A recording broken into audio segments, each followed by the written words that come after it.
आप सबका स्वागत है डीपर लाइफ बाइबल चर्च के बाइबल अध्ययन में। यीशु मसीह के नाम से आइए हम प्रार्थना करें। परमेश्वर पिता, हम तेरा धन्यवाद करते हैं जितने आज तेरे वचनों को सुनने आए हैं। जो लोग बाहर हैं, जो ऑनलाइन सुन रहे हैं, हम प्रार्थना करते हैं परमेश्वर तेरी आत्मा हमारे जीवन में तेरे वचनों को बनाए रखे और हम तेरे वचनों में हर समय जागृत रहे। यीशु मसीह के नाम से प्रार्थना करते परमेश्वर तेरा वचन हमारे जीवन में भलाई उत्पन्न करेगा। यीशु मसीह के नाम से जब हम तेरे वचनों से सीखते हैं, प्रार्थना करते परमेश्वर हम उन वचनों पर स्थिर रहे और तेरा वचन हम सब के जीवन में बना रहेगा। यीशु मसीह के नाम से हमारी आत्मिक आँखों को तू खोल परमेश्वर, ताकि तेरे वचनों के द्वारा हम महान बातों को जान सकेंगे। यीशु मसीह के नाम से धन्यवाद करते परमेश्वर, तूने हमारी प्रार्थना सुनी। प्रभु यीशु मसीह के नाम से मांगते हैं, आमीन। आज हम पढ़ेंगे पहला कुरिन्थियों 16वां अध्याय उसके 17वें वाक्य से। पहला कुरिन्थियों 16वां अध्याय 17वां वाक्य। और मैं स्तिफानुस और फुर्तूनातुस और अखरकुस के आने से आनंदित हूँ, क्योंकि उन्होंने तुम्हारी घटी को पूरी की है। 18वां वाक्य। और उन्होंने मेरी और तुम्हारी आत्मा को चैन दिया है, इसलिए ऐसों को मानो। 19वां वाक्य। आसिया की कलीसियाओं की ओर से तुमको नमस्कार। अक्विला और प्रिस्का का और उनके घर की कलीसिया को भी तुमको प्रभु में बहुत बहुत नमस्कार। 20वां वाक्य। सब भाइयों और तुमको नमस्कार। पवित्र चुम्बन से आपस में नमस्कार करो। 21वां वाक्य। मुझ पौलुस का अपने हाथ का लिखा हुआ नमस्कार। यदि कोई प्रभु से प्रेम ना रखे तो वह श्रापित हो। 22वां वाक्य। हमारा प्रभु आने वाला है। प्रभु यीशु मसीह का अनुग्रह तुम पर होता रहे। 24वां वाक्य। मेरा प्रेम मसीह यीशु में तुम सब से रहे, आमीन। आज का हमारा विषय है स्वर्ग जाने वाले भाइयों का समर्पण और धार्मिकता। स्वर्ग जाने वाले भाइयों का समर्पण और धार्मिकता। जो वचन अभी हमने पढ़ा, वहाँ हमने देखा किस प्रकार पौलुस ने कईयों के नाम बताए और कहा कि उनके घर में कलीसिया चल रही है और दूसरे लोगों के घर में भी कलीसिया चल रही है। अक्विला और प्रिस्का के बारे में भी बताया और कहा कि उन्हें पवित्र चुम्बन से आपस में नमस्कार करना है। जो कुछ वो करते हैं वो पवित्रताई से करे। जो जीवन वो बिता रहे हैं पवित्रताई में बिताए। इस विषय को 3 भाग में बांटेंगे। पहला है पारदर्शी भाईचारे और समर्पण के लिए प्रशंसा। पारदर्शी भाईचारे और समर्पण के लिए प्रशंसा। इन लोगों का जीवन बदला हुआ था। इन्होंने अपने आप को पूरी रीति से परमेश्वर के कार्य के लिए समर्पित कर दिया था। जिस प्रकार वो परमेश्वर का कार्य कर रहे थे, उसके लिए पौलुस ने उनकी प्रशंसा और तारीफ करी। वो पारदर्शी भाईचारे में रह रहे थे। दूसरा भाग। सारे कलीसिया में अकेला और प्रिस्का के साथ भरोसेमंद भाइयों। सारे कलीसिया में अक्विला और प्रिस्का के साथ भरोसेमंद भाइयों। ये दोनों पति पत्नी थे जो परमेश्वर के कार्य के लिए पूरे समर्पित हो गए थे। जो भाई उनके साथ काम कर रहे थे वो भी भरोसेमंद थे। तीसरा भाग हम देखेंगे मसीह के सच्चे विश्वासियों के लिए पौलुस का स्नेह। मसीह के सच्चे विश्वासियों के लिए पौलुस का स्नेह। जो झूठे लोग थे उनसे उसने अपने आप को अलग कर दिया था। उसने कहा कि ये लोग जो परमेश्वर के खिलाफ है, मसीह के खिलाफ है, उन पर श्राप है। पहले भाग में आएंगे पारदर्शी भाईचारे और समर्पण के लिए प्रशंसा। लोग सोचते हैं अगर कोई पवित्र है, एक सच्चा विश्वासी है, तो उसको खुशी और आनंद से कुछ लेना देना नहीं है। लेकिन अगर तुम एक पवित्र जन है, एक विश्वासी है, तो खुशी और आनंद तुम्हारे साथ बनी रहेगी। जिन भाइयों के नाम पौलुस ने बताया, उन सब के साथ जब वो संगति करता था तो वो आनंदित होता था, क्योंकि ये ऐसे भाई थे जो पूरी रीति से भरोसेमंद थे और इसके साथ परमेश्वर के कार्य में अपने आप को समर्पित किए हुए थे। पौलुस ने अपने जीवन में बहुत से कष्ट उठाए। वो बंदी गृह में बंद था और बहुत से लोग उसके विरोधी थे। ऐसा व्यक्ति जिसको दूसरों ने त्याग दिया था, उसके विरोध खड़े होते थे, उसे सताया गया था। लेकिन जब वो परमेश्वर के लोगों को, पवित्र लोगों को, विश्वासियों को जब वो मिलता था तो उनके साथ वो बहुत प्रसन्न था। जब आप भी परेशानियों से, सताव से, मुश्किलातों से होकर के गुजर रहे हैं और जब आप विश्वासियों को देखते हैं जो भरोसेमंद है, जो पवित्र है, एक सही जीवन बिता रहे हैं, तो आप आनंदित हो जाते हैं। कोरिन्थ के लोग हर समय संघर्ष कर रहे थे कि मैं पौलुस के साथ हूँ, अपोलोस के साथ हूँ, मसीह के साथ हूँ। इस वजह से उनके जीवन में बहुत सी कमी घटियाँ थी। लेकिन जब ये तीन भाई वहाँ उनके बीच में आए तो उन्होंने इनकी बहुत सहायता करी। 18वें वाक्य में लिखा है, और उन्होंने मेरी और तुम्हारी आत्मा को चैन दिया है, इसलिए ऐसों को मानो। इन भाइयों के वजह से पौलुस बहुत प्रसन्न था और उसकी आत्मा में ताजगी और खुशी आई, जिसके कारण वो फिर से उठकर खड़ा हुआ ताकि परमेश्वर के कार्य को आगे बढ़ा सके। परमेश्वर का वचन कहता है, जब तुम उद्धार पाए हुए लोग, पूरी तरह से शुद्ध किए हुए लोग, पवित्र आत्मा की सामत पाए हुए लोगों को जब तुम देखते हो, जिनका जीवन पारदर्शी है, जो पूरी तरह से समर्पित है, ऐसे लोगों को हमें मानना चाहिए। उनसे प्रेम करें और जो काम वो कर रहे हैं उससे सहमत हो। पहले भाग में 3 बातें हैं। पहली बात, पौलुस के पारदर्शी प्रशंसा व्यवहारिक सराहना के लिए। पौलुस के पारदर्शी प्रशंसा व्यवहारिक सराहना के लिए। दूसरी बात, शुद्ध संतों का उचित कार्य।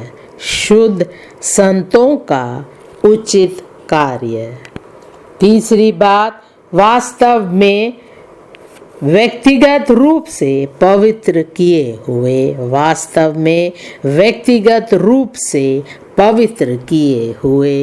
पहली बात देखेंगे, पौलुस के पारदर्शी प्रशंसा व्यवहारिक सराहना के लिए। जब पौलुस ने उन भाइयों को देखा किस तरह वो पूरी तरह से परमेश्वर के कार्य में समर्पित थे, तो वो आनंदित हुआ और जो दुख और क्लेश उसने बंदी गृह में सहा था, उन बातों को उसने तुच्छ जाना।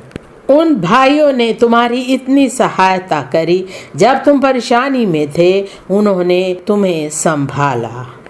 फिलिपियों 2 अध्याय उसके 28वें वाक्य से पढ़ेंगे। फिलिपियों 2 अध्याय 28वां वाक्य, इसलिए मैंने उसे भेजने का और भी यत्न किया कि तुम उससे फिर भेंट करके आनंदित हो जाओ और मेरा भी शोक घट जाए। हम परमेश्वर का वचन सुनते हैं, उस पर मनन करते हैं, प्रार्थना करते हैं, अकेले में बैठकर परमेश्वर के साथ समय बिताते हैं, ये सब काफ़ी नहीं है। हमें चाहिए कि हम दूसरों के साथ भी मेल मिलाप में रहे, उनसे जा कर के बातचीत करें, उन्हें परमेश्वर का वचन सुनाए। इसी कारण पौलुस ने उन भाइयों को कुरिन्थ की कलीसिया में भेजा था।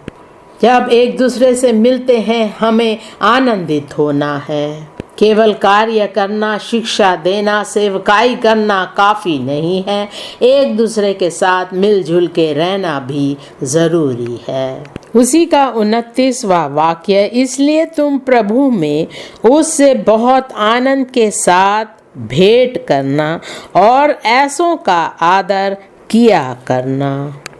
ऐसा नहीं है आपका उद्धार हुआ है तो आप हर समय वचन को पढ़ते रहे, प्रार्थना करते रहे, परमेश्वर के कार्य में आगे बढ़ते रहे, आप मुस्कुराते नहीं हैं, लोगों से मिलते नहीं हैं, ऐसा नहीं होना है। लोगों के सामने आप हंसते नहीं हैं, कभी भी आनंदित नहीं होते।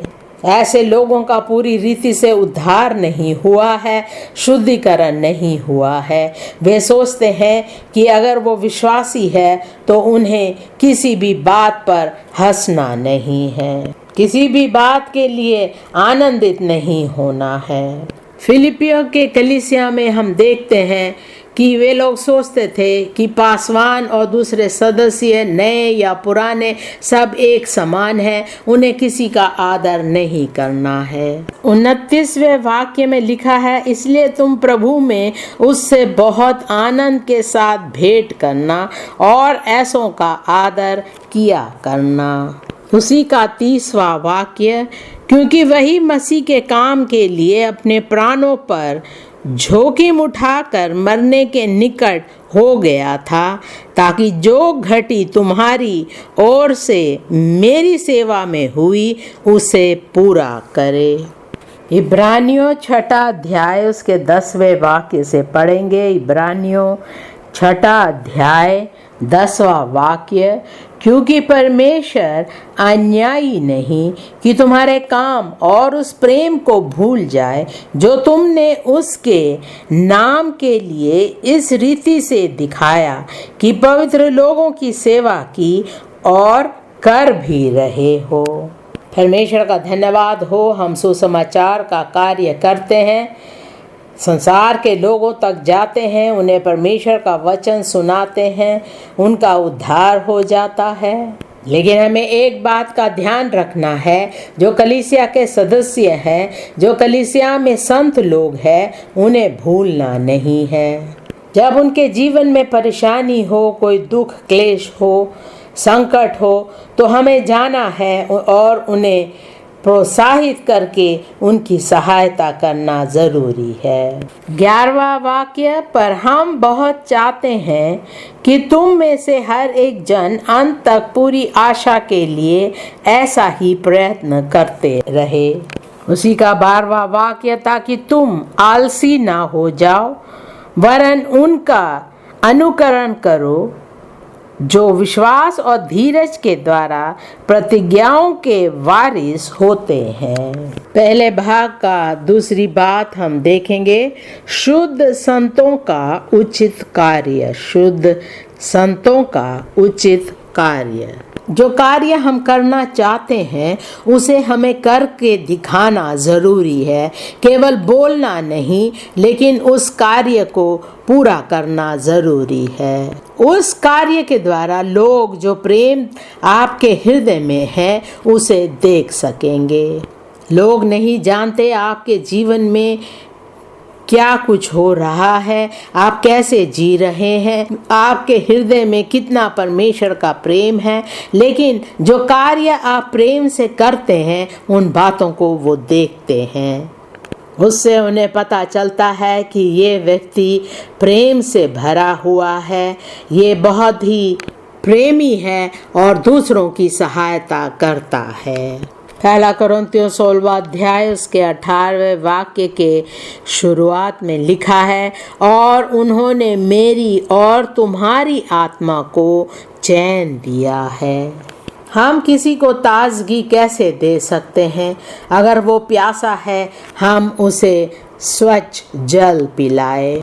किसी ने अपने जीवन में दुख भरी बातें सुनी हैं, उस व्यक्ति को तसल्ली देना, प्रोत्साहित करना जरूरी है। कोई परेशानी में है, हम उनके पास जाए, उन्हें तसल्ली दे, इससे हम उन्हें ताजगी देते हैं, परमेश्वर के प्रेम को उन तक पहुंचाते हैं और परमेश्वर की आज्ञाओं से, परमेश्वर के वायदों से उन्हें तसल्ली दिलाते हैं। कई लोग कहते हैं मैं जीवन में इतना परेशान हूँ, दुखी हूँ, मैं प्रार्थना करना भी नहीं जानता, मेरे में कोई प्रोत्साहन नहीं है। ऐसे लोगों के निकट जाए, उनके लिए प्रार्थना करे, उन्हें तसल्ली दे, प्रार्थना में उनकी आत्मा को ऊंचा उठाए।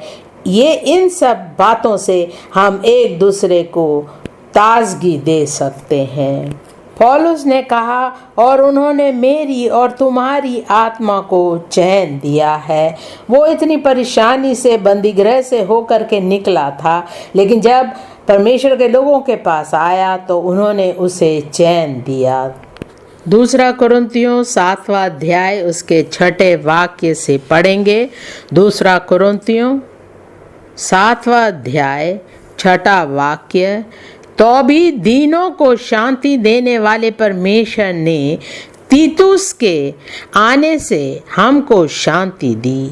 7वां वाक्य, और ना केवल उसके आने से, परंतु उसकी उस शांति से भी जो उसको तुम्हारी ओर से मिली थी, और उसने तुम्हारी लालसा और तुम्हारे दुख और मेरे लिए तुम्हारी धुन का समाचार हमें सुनाया, जिससे मुझे और भी आनंद हुआ। पौलुस के साथ ऐसा हुआ तो हम अपने बारे में सोचे, अपने पासवानों के बारे में, अपने कलीसिया के सदस्यों के बारे में सोचे कि वो भी चाहते हैं कि परमेश्वर का प्रेम, परमेश्वर की तसल्ली उन्हें मिल सके।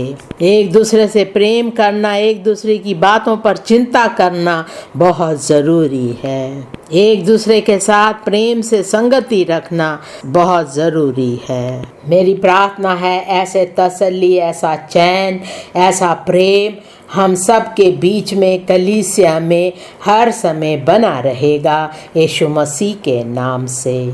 2 कुरिन्थियों 7वां अध्याय उसका 13वां वाक्य भी पढ़ेंगे। इसलिए हमें शांति हुई और हमारी इस शांति के साथ तीतुस के आनंद के कारण और भी आनंद हुआ, क्योंकि उसका जी तुम सब के कारण हरा भरा हो गया। परमेश्वर अपने वचनों के द्वारा सिखाना चाहता है कि हमारे कलीसिया में जो नियम है उनके साथ परमेश्वर का प्रेम होना ज़रूरी है। एक दूसरे के साथ प्रेम से संगति रखना, एक दूसरे के घर जाकर उनसे मिलना ज़रूरी है। संकट के समय हमें उन्हें तसल्ली देना और प्रोत्साहित करना ज़रूरी है, ताकि जितने लोग कलीसिया में आते हैं वो देखेंगे कि परमेश्वर का प्रेम हमारे जीवन में है, उससे उनका हृदय भी प्रेम से भर जाएगा और सब आनंदित होंगे।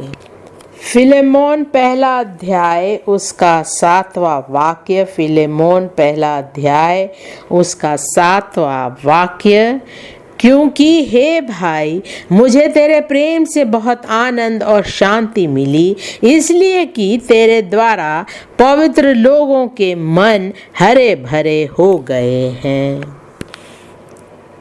केवल हमें ये नहीं सोचना है कि हम स्वर्ग जा रहे हैं, परमेश्वर के साथ हम मिले हुए हैं, उससे भी हम आनंदित होते हैं, लेकिन उससे बढ़कर हमें कलीसिया के सदस्य भाई बहनों से पवित्र प्रेम से एक दूसरे से मिलना जुलना चाहिए। जब हमारा उद्धार होता है, हम सब परमेश्वर के एक परिवार के सदस्य बन जाते हैं। हमें एक दूसरे से घृणा नहीं करना, जलन नहीं करना, बैर भाव नहीं रखना है। एक दूसरे के साथ बातचीत करना, एक दूसरे से पवित्र प्रेम में हो करके एक साथ जीना, ये बहुत ज़रूरी है। आप कलीसिया के लोगों को कितना जानते हैं? क्या आप जानते हैं कि वो परेशानी में है, दुख मुसीबत में है? मेरी प्रार्थना है परमेश्वर हमारे मन में परमेश्वर का प्रेम भरे, ताकि हम एक दूसरे से प्रेम में, पवित्रताई में हो करके जी सके यीशु मसीह के नाम से। तीसरी बात, वास्तव में व्यक्तिगत रूप से पवित्र किए हुए, वास्तव में व्यक्तिगत रूप से पवित्र किए हुए। कई बार हम देखते हैं कि लोग एक दूसरे की गलतियां निकालने में बहुत आगे बढ़ जाते हैं। कहते हैं तुमने ऐसा क्यों किया, ऐसा क्यों किया, वैसा क्यों किया। लेकिन जो अच्छी बातें वो करते हैं उससे वो प्रसन्न नहीं होते। ये नहीं कहते कि तुमने बहुत अच्छा किया है। पहला कुरिन्थियों 16वें अध्याय का 18वें वाक्य के अंत में लिखा है, इसलिए ऐसों को मानो, इसलिए ऐसों को मानो, क्योंकि उन्होंने मेरी और तुम्हारी आत्मा को चैन दिया है, इसलिए ऐसों को मानो। मेरी प्रार्थना है हम अपनी बातों को छोड़कर दूसरों की बातों को मानने वाले हो, उनका आदर करने वाले हो यीशु मसीह के नाम से। दूसरा कुरिन्थियों पहला अध्याय उसका 12वां वाक्य, दूसरा कुरिन्थियों पहला अध्याय 12वां वाक्य, क्योंकि हम अपने विवेक की इस गवाही पर घमंड करते हैं कि जगत में और विशेष करके तुम्हारे बीच हमारा चरित्र परमेश्वर के योग्य ऐसी पवित्रता और सच्चाई सहित था, जो शारीरिक ज्ञान से नहीं परंतु परमेश्वर के अनुग्रह के साथ था। पौलुस हर परिस्थिति में प्रसन्न रहता था, आनंदित होता था, चैन से रहता था। हम अपने आप को देखें, क्या हम हर समय आनंदित रहते हैं? क्या हम दूसरों के साथ मिलजुल कर रहते हैं, एक दूसरे से प्रेम रखते हैं, पवित्र प्रेम रखते हैं? उसी का 14वां वाक्य, जैसा तुम में से कितनों ने मान लिया है कि हम तुम्हारे घमंड का कारण हैं, वैसे तुम भी प्रभु यीशु के दिन हमारे लिए घमंड का कारण ठहरोगे।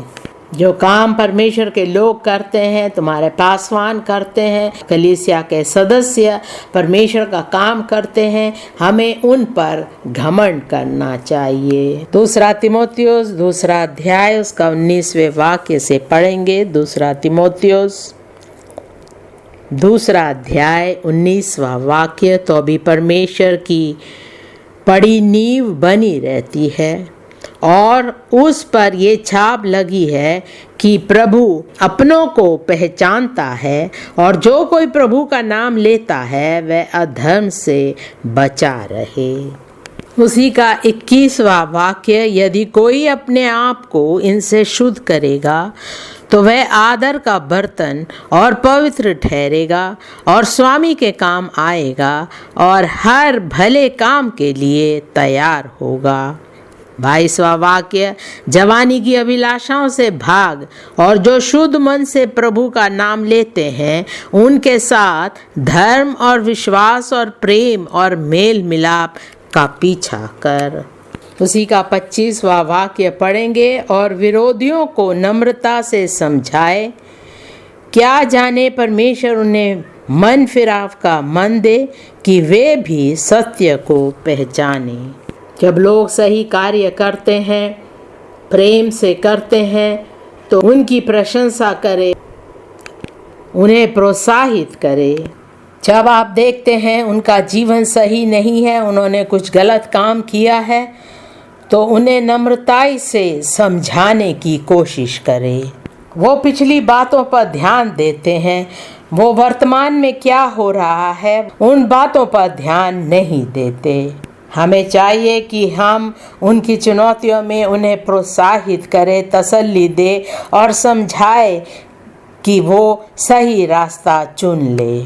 अगर कोई आपके पास आता है और गुस्से से आपको समझाना चाहता है, क्या आप उन बातों को समझ पाएंगे? जैसे आप चाहते हैं कि दूसरे नम्रताई से, प्रेम से आपसे बातचीत करें, उसी प्रकार आप दूसरों से भी बातचीत करें और समझाएं। जब हम ऐसा करते हैं तो वे लोग हमारी बातों को सुनेंगे, अपने पापों का पश्चाताप करके परमेश्वर के पास लौट आएंगे। मेरी प्रार्थना है परमेश्वर के अनुग्रह में हम सब आगे बढ़ते रहेंगे यीशु मसीह के नाम से। हम दूसरे भाग में आएंगे। सारे कलीसिया में अक्विला और प्रिस्का के साथ भरोसेमंद भाइयों। सारे कलीसिया में अक्विला और प्रिस्का के साथ भरोसेमंद भाइयों। पहला कुरिन्थियों 16वां अध्याय उसका 19वां वाक्य। पहला कुरिन्थियों 16वां अध्याय 19वां वाक्य। आसिया की कलीसियाओं की ओर से तुमको नमस्कार।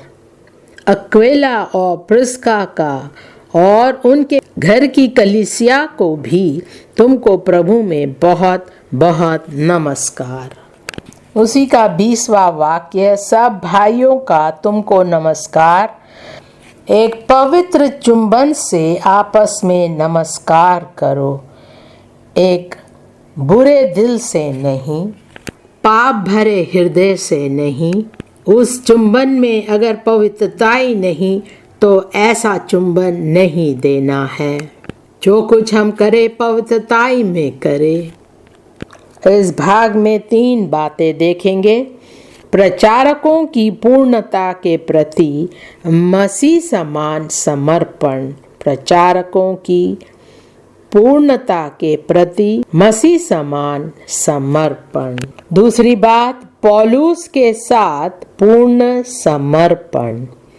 पौलुस के साथ पूर्ण समर्पण।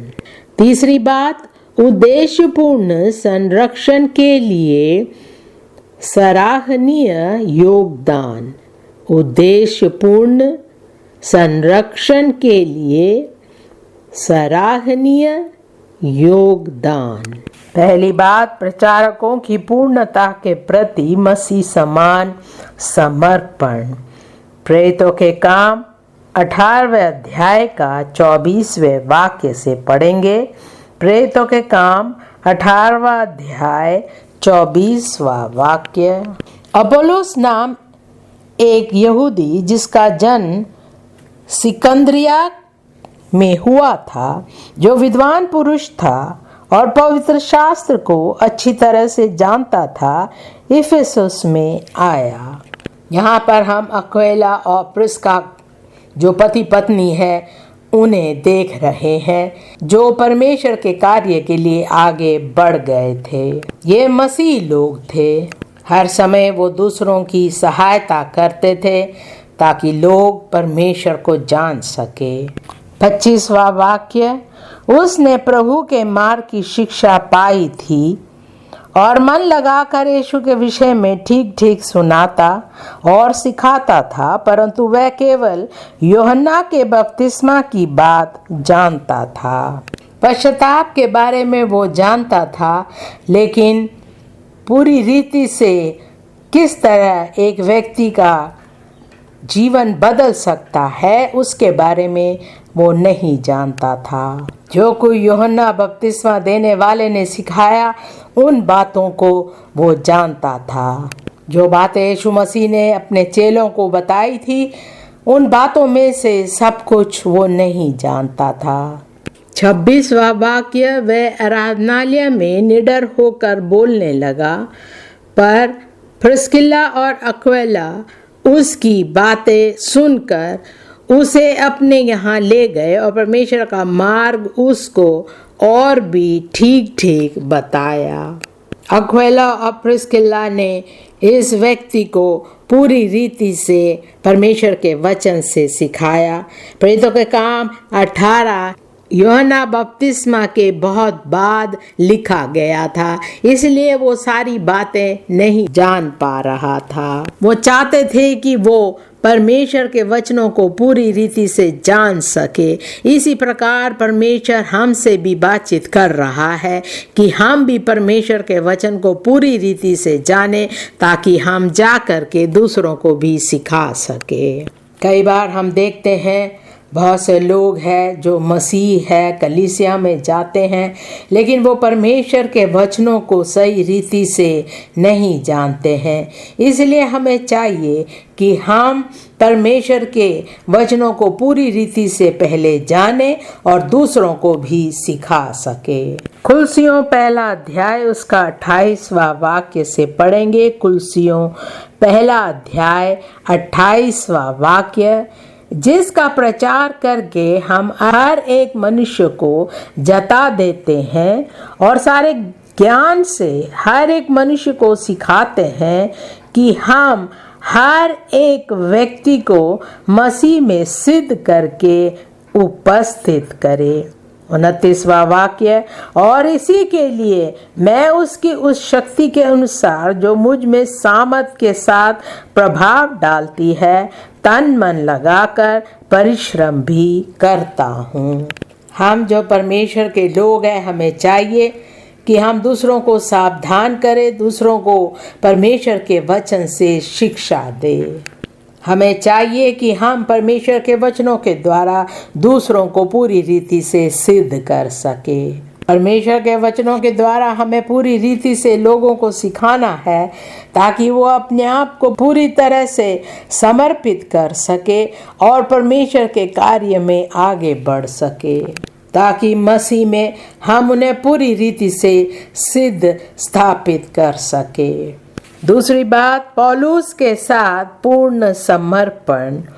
हम पढ़ेंगे रोमियो 16वां अध्याय उसके 3 वाक्य से। रोमियो 16वां अध्याय 3 वाक्य, प्रिस्का और अक्विला को जो मसीह यीशु में मेरे सहकर्मी है नमस्कार। उन्होंने मेरे प्राण के लिए अपने ही सिर दे रखा था और केवल मैं ही नहीं वरन अन्य जातियों की सारी कलीसियाएं भी उनका धन्यवाद करती है। 5वां वाक्य, और उस कलीसिया को भी नमस्कार जो उनके घर में है। मेरे प्रिय इपेनितुस को जो मसीह के लिए असिया का पहला फल है नमस्कार। यहाँ पर भी हम देखते हैं अक्विला और प्रिस्किला वहाँ पर थे क्योंकि वो पौलुस के साथ सहकर्मी थे।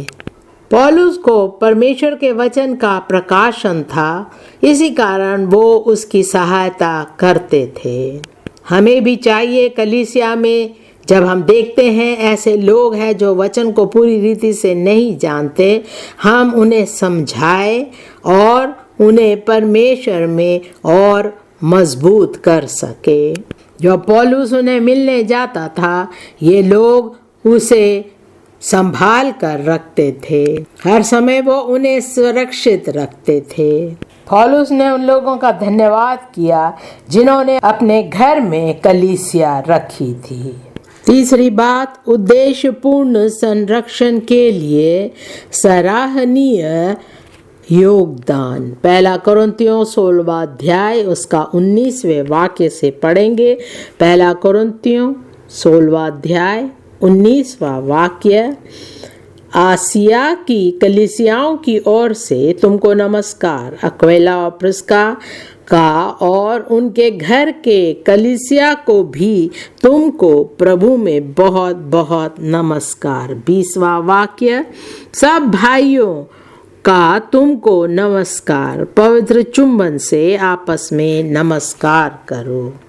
जो कुछ इन लोगों के पास था, इन्होंने जो कलीसिया के सदस्य थे उनके लिए दे दिया था। इसी प्रकार परमेश्वर चाहता है कि हम भी जो कुछ हमारे पास है हम दूसरों के भलाई के लिए करें, ताकि वो भी परमेश्वर के वचन को सुनकर परमेश्वर के राज्य में आ सके। मत्ती 16वां अध्याय उसका 18वां वाक्य। मत्ती 16वां अध्याय 18वां वाक्य, और मैं भी तुझसे कहता हूँ कि तू पतरस है और मैं इस पत्थर पर अपनी कलीसिया बनाऊंगा और अधोलोक के फाटक उस पर प्रबल ना होंगे। हमें देखने को मिला किस प्रकार अक्विला और प्रिस्किला उन्होंने अपना घर कलीसिया के लिए दे दिया, क्योंकि लोगों के पास कोई स्थान नहीं था जहाँ पर वो इकट्ठा होकर परमेश्वर के वचनों को सुन सके। जो नए सदस्य थे, पुराने सदस्य थे, वो नहीं चाहते थे कि परीक्षाओं और कठिनाइयों के वजह से वो परमेश्वर से पीछे हट जाए। इस कारण उन्होंने अपने घर में कलीसिया रखी ताकि वो वहाँ पर आके परमेश्वर के वचनों को सुनकर आगे बढ़ सके। इससे वो जानते थे कि कलीसिया सुरक्षित रहेगी। इसी प्रकार जो कुछ हमारे पास है, हम भी परमेश्वर के कार्य के लिए उसे इस्तेमाल करें। तीसरे भाग में आएंगे मसीह के सच्चे विश्वासियों के लिए पौलुस का स्नेह। मसीह के सच्चे विश्वासियों के लिए पौलुस का स्नेह। पहला कुरिन्थियों 16वां अध्याय उसका 21वां वाक्य। पहला कुरिन्थियों 16वां अध्याय 21वां वाक्य। मुझ पौलुस का अपने हाथ का लिखा हुआ नमस्कार। यदि कोई प्रभु से प्रेम ना रखे तो वह श्रापित हो। पहले अध्याय से हम देखते आ रहे हैं किस प्रकार पौलुस कलीसिया के सदस्यों को सुधारना चाहता था। उसने देखा कि उनके बीच में प्रेम नहीं था, अलगाव था। उसने कहा कलीसिया एक है, इसलिए कलीसिया के सदस्यों को और दूसरे कलीसियाओं के साथ एक साथ मिलजुल के रहना ज़रूरी है। वहाँ पर लोग कह रहे थे मैं पौलुस के साथ हूँ, कई कह रहे थे अपोलोस के साथ, कई मसीह के साथ थे। दूसरे तीसरे अध्याय में हम देखते हैं किस प्रकार वो कहता है कि तुम अभी भी दूध पीते बच्चों के समान है। यहाँ 16वें अध्याय में हम देखते हैं वो पत्री खत्म करने को है। अब वो यहाँ पर उनका अभिवादन कर रहा है। कई बार हम देखते हैं पासवान या चरवाहा या किसी कलीसिया का बड़ा व्यक्ति, वो दूसरों को नमस्कार करना, अभिवादन करना उन्हें पसंद नहीं है। हर समय वो परमेश्वर की बातें सोचते हैं कि यीशु मसीह जल्द आने वाला है। पौलुस ने उसके समय में जो किया उन बातों के बारे में सोचते हैं। कलीसिया में किस प्रकार सुधार ला सकते हैं उसके बारे में सोचते हैं। बहुत सी बातों की चिंता करते हैं। प्रहर्ष के दिन के लिए किस प्रकार वो लोगों को तैयार कर सकते हैं, उन बातों पर वो ध्यान देते हैं, जैसे पौलुस ने किया। इस वजह से कई बार वो दूसरों को नमस्ते या नमस्कार करना भी भूल जाते हैं। हमें एक दूसरे के साथ संगति रखना, एक दूसरे को समझना बहुत ज़रूरी है। हमें चाहिए कि हम दूसरों को परमेश्वर का वचन सुनाएं और उन्हें स्वर्ग के लिए तैयार करें। इस वजह से हमें खुद संगति में रहना है, एक दूसरे के साथ प्रेम से बर्ताव करना है। 21वें वाक्य में लिखा है मुझ पौलुस का अपने हाथ का लिखा हुआ नमस्कार। यदि कोई प्रभु से प्रेम ना रखे तो वह श्रापित है। 22वां वाक्य हमारा प्रभु आने वाला है। 23वां वाक्य प्रभु यीशु मसीह का अनुग्रह तुम पर होता रहे। 24वां वाक्य मेरा प्रेम मसीह यीशु में तुम सब से रहे। आमीन। जब हम दूसरों को परमेश्वर के वचन से सुधारते हैं तो सब कुछ हम प्रेम से करें। 24वें वाक्य में लिखा है मेरा प्रेम मसीह यीशु में तुम सब से रहे। मेरी प्रार्थना है परमेश्वर का प्रेम हम सब के हृदय में बना रहेगा यीशु मसीह के नाम से। तीसरे भाग में 3 बातें देखेंगे। पहला है मसीह के प्रेरित की ओर से संबोधन और अभिवादन। मसीह के प्रेरित की ओर से संबोधन और अभिवादन। दूसरी बात मसीह के खिलाफ लाभ उठाने वालों के लिए श्राप। मसीह के खिलाफ लाभ उठाने वालों के लिए श्राप। तीसरी बात मसीह में सभी के लिए बहुतायत का अनुग्रह। मसीह में सभी के लिए बहुतायत का अनुग्रह। पहली बात हम देखेंगे मसीह के प्रेरित की ओर से संबोधन और अभिवादन। पहला कुरिन्थियों पहला अध्याय उसका पहला वाक्य। पहला कुरिन्थियों पहला अध्याय पहला वाक्य। पौलुस की ओर से जो परमेश्वर की इच्छा से यीशु मसीह का प्रेरित होने के लिए बुलाया गया और भाई स्तोफिनस की ओर से लिखा है। पौलुस यीशु मसीह का प्रेरित था। गलातियों पहला अध्याय उसका पहला वाक्य। गलातियों पहला अध्याय उसका पहला वाक्य। पौलुस की जो ना मनुष्यों की ओर से और ना मनुष्य के द्वारा वरन यीशु मसीह और परमेश्वर पिता के द्वारा जिसने उसको मरे हुओं में से जिलाया प्रेरित है। उसी का 10वां वाक्य। यदि मैं अब तक मनुष्यों को ही प्रसन्न करता रहता तो मसीह का दास ना होता। 11वां वाक्य। हे भाइयों, मैं तुम्हें जताए देता हूँ कि जो सुसमाचार मैंने सुनाया है वह मनुष्य का सा नहीं। 12वां वाक्य। क्योंकि वह मुझे मनुष्य की ओर से नहीं पहुँचा और ना मुझे सिखाया गया पर यीशु मसीह के प्रकाश से मिला। पौलुस पहले से ही जानता था कि वो यीशु मसीह का प्रेरित है, यीशु मसीह का दास है। वो जानता था कि उसे केवल परमेश्वर की इच्छा पूरी करनी है। आपको भी जानना ज़रूरी है कि आप यीशु मसीह के ओर से हैं और आप यीशु मसीह के दास हैं जिसे परमेश्वर ने संसार में भेजा है ताकि परमेश्वर के कार्य को पूरा कर सके।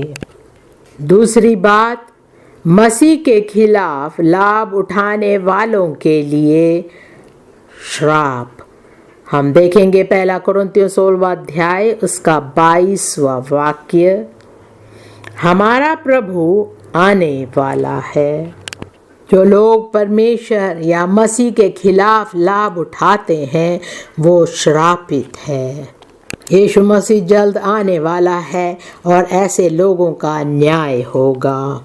पौलुस यीशु मसीह को अपनाने से पहले फारिसियों के साथ था, उनके तरह वो व्यवहार करता था। फारिसी यीशु मसीह से प्रेम नहीं रखते थे, ना ही उसकी बातों को मानते थे। इसी कारण पौलुस ने बहुत से विश्वासियों को सताया। अब पौलुस का समझौता परमेश्वर के साथ हो गया है। उसने यीशु मसीह को अपना उद्धारकर्ता मान लिया था। अब वो परमेश्वर का बेटा बन गया और यीशु मसीह से प्रेम रखता था। लेकिन अभी भी फारिसी और सदूसी लोग हैं जो परमेश्वर से यीशु मसीह से प्रेम नहीं रखते। पहले पौलुस की दोस्ती ऐसे लोगों से थी, लेकिन अब उसने यीशु मसीह को जान लिया था, इसलिए यीशु मसीह के बातों को, उसकी सच्चाई को वो उन लोगों तक पहुंचाना चाहता था। अब वो कहता है कि जो लोग मसीह को नहीं जानते, जो मसीह के विरोधी है, परमेश्वर का वचन कहता है कि वो श्रापित है। जब मसीह आएगा उनका न्याय होगा। अगर कलीसिया में कोई ऐसा व्यक्ति है जो पौलुस को जानता है कि उसका जीवन कैसे था, तो वो उससे घृणा करता है और समझता है कि जो परेशानी पौलुस के जीवन में है इसलिए हो रही है क्योंकि उसका पहला जीवन सही नहीं था। ऐसे लोग परमेश्वर का वचन नहीं सुनाते क्योंकि उनके हृदय में घृणा, जलन और बुराई है। पौलुस कहता है अगर कलीसिया में भी ऐसे लोग हैं जो मसीह विद्रोही है, जिनका जीवन परमेश्वर के सामने सही नहीं है, वे श्रापित लोग हैं और उनका न्याय होगा। ऐसे लोग यीशु मसीह से प्रेम नहीं करते, यीशु मसीह के वचन दूसरों तक नहीं बांटते हैं। जो झूठे भविष्यवक्ता है, जो केवल अपने आप को प्रसन्न करना चाहते हैं और मसीह के विरोध में खड़े हो जाते हैं, कलीसिया में परमेश्वर के लोगों के खिलाफ खड़े हो जाते हैं, ऐसे लोग श्रापित है। गलातियों पहला अध्याय उसका 8वां वाक्य। गलातियों पहला अध्याय 8वां वाक्य। परंतु यदि हम या स्वर्ग से कोई दूत भी उस समाचार को छोड़ जो हमने तुमको सुनाया है, कोई और सुसमाचार तुम्हें सुनाए तो श्रापित हो। 9वां वाक्य। जैसे हम पहले कह चुके हैं वैसा ही मैं अब फिर कहता हूँ कि उस सुसमाचार को छोड़ जिसे तुमने ग्रहण किया है, यदि कोई और सुसमाचार सुनाता है तो श्रापित हो। अब मैं क्या मनुष्यों को मानता हूँ या परमेश्वर को? क्या मैं मनुष्यों को प्रसन्न करना चाहता हूँ? यहूदा पहला अध्याय उसके 14वें वाक्य से पढ़ेंगे। यहूदा पहला अध्याय 14वां वाक्य। और हानोक ने भी, जो आदम से 7वीं पीढ़ी में था, इनके विषय में ये भविष्यवाणी की कि देखो, प्रभु अपने लाखों पवित्रों के साथ आया।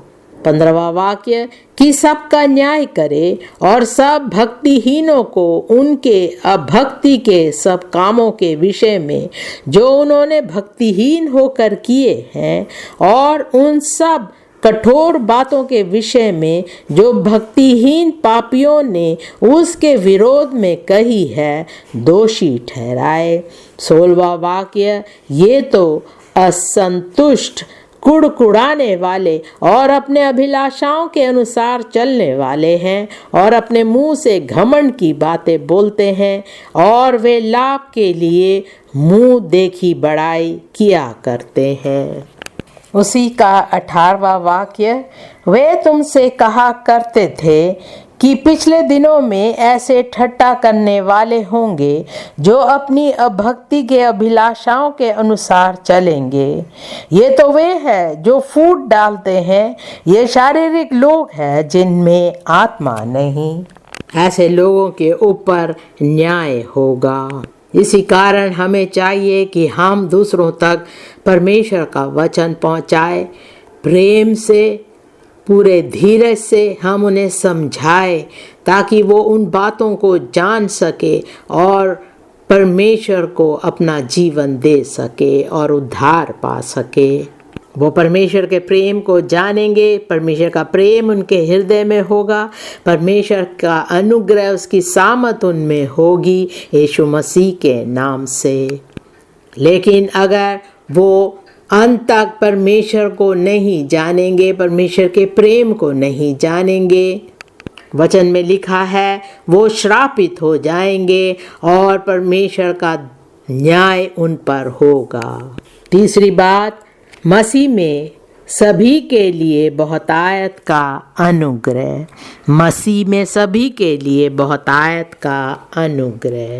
हम सब पर मसीह का बहुतायत का अनुग्रह बना रहेगा यीशु मसीह के नाम से। परीक्षाओं के समय, चुनौतियों के समय, मुश्किलात के समय परमेश्वर का अनुग्रह आप सब पर बना रहेगा यीशु मसीह के नाम से। जब आप परेशानियों से होकर गुजर रहे हैं, आप नहीं जानते आप क्या करें, तब परमेश्वर का अनुग्रह आप के साथ बना रहेगा। जब आप अकेले पड़ जाते हैं, समझ नहीं आता क्या करें, कैसे परिस्थितियों का सामना करें, तब परमेश्वर का अनुग्रह आपके साथ बना रहेगा। आपके सामने परेशानियां एक दीवार बन के खड़ी है, एक पहाड़ के समान है, तब परमेश्वर का अनुग्रह आपके लिए काफ़ी है। जब लोग आपके खिलाफ खड़े होते हैं, आप क्रोधित हो जाते हैं, लड़ने झगड़ने की इच्छा होती है, तब भी परमेश्वर का अनुग्रह आपके साथ बना रहेगा। जब आपको कोई कार्य करना है और आप में बुद्धि ज्ञान नहीं, समझ नहीं कि हम क्या करें, तब भी परमेश्वर का अनुग्रह आपके साथ बना रहेगा। ऐसा लगता है सब कुछ खत्म हो गया, शैतान आपसे कहता है आपका मसीही जीवन खत्म हो चुका है। तब भी जब आप परमेश्वर की ओर देखेंगे, परमेश्वर का अनुग्रह आपके साथ बना रहेगा। यीशु मसीह का अनुग्रह, उसका प्रेम आपके पास अंत तक बना रहेगा। यीशु मसीह के नाम से परमेश्वर आपको बहुतायत से आशीष देगा, आपकी हर जरूरतों को पूरी करेगा जीवन भर, यीशु मसीह के नाम से। आइए हम प्रार्थना करें।